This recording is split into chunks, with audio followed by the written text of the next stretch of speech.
નમસ્કાર મિત્રો, ઘણા દિવસ પછી આપણો બ્લોગ આવી રહ્યો છે અને તમે બ્લોગમાં બના રહેજો. આપણે બ્લોગમાં બતાવવા જઈ રહ્યા છીએ આજે ખેતરનો નજારો. ચાલો આપણે ખેતરમાં જઈએ. અને ઘણા દિવસ પછી બ્લોગ આવવાનું કારણ છે કે આપણને બ્લોગ બનાવવાનું અને મન નહોતું થતું અને આજે બ્લોગ બનાવીએ છીએ. તો ચાલો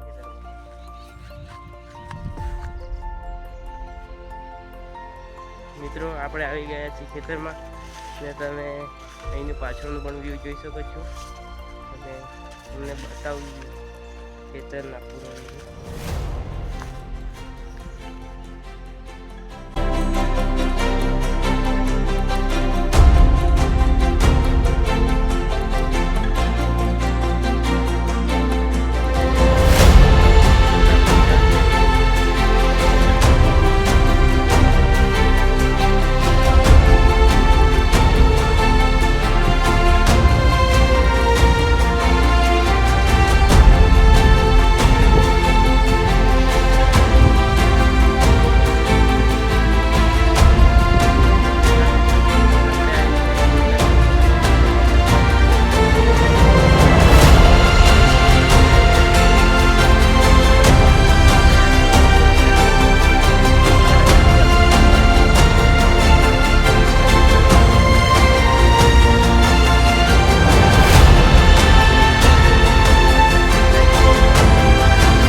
પણ દશામાં વિસર્જન બ્લોગ અપલોડ કર્યો નથી અને આજે મારો બ્લોગ અપલોડ થશે અને તમે જોવાનું ભૂલતા નહીં.